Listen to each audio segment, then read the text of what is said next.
পাটের রাজধানী হিসেবেই পরিচিত ফরিদপুর।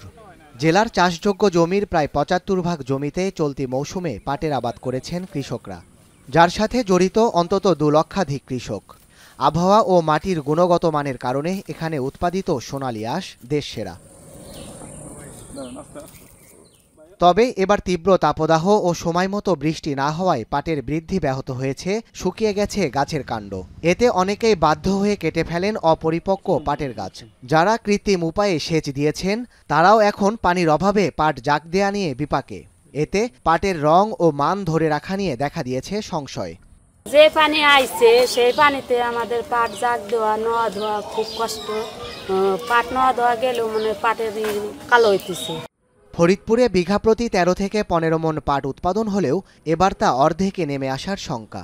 এছাড়াও চৈত্র মাসে বীজ বপনের পর থেকেই দিতে হয়েছে অতিরিক্ত সেচ। এতে কৃষকের খরচ বেড়েছে অন্য যে কোনো মৌসুমের তুলনায় কয়েক গুণ। সাথে বেড়েছে সার, বীজ, কীটনাশক ও শ্রমিকের খরচ। তাই ব্যয় বাড়ার বিষয়টি আমলে নিয়ে পাটের ন্যায্য মূল্য নির্ধারণ করার দাবি কৃষকদের। বৃষ্টি জমিতে মনে করেন কালারটা, এই সোনালী পাটের কালারটা এরকম নাই, আগের যে কালারটা আছে সেই কালারটা নাই, আর খরচ মনে করি এবার বেশি হয়েছে।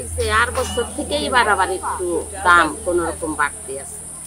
দেখা গেছে যে এখন পাট যদি ৪,০০০, ৫,০০০, ৬,০০০ টাকা করে হয় তাহলে গাড়িতে বাইরে।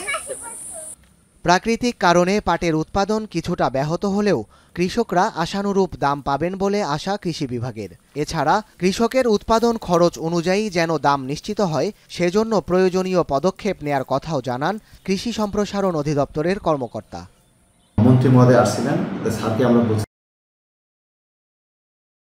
যেন বছরের শুরুতেই পাটটা ক্রয় করে, যখন কৃষক পাটটা উঠায়। তারা যদি পাট দেরিতে করে তাহলে কৃষক পাটের ন্যায্য মূল্যটা পায় না। তা আমাদের মন্ত্রী মহোদয় স্যার বলছেন যে ঠিক আছে, আমরা সেটা বলে দেব।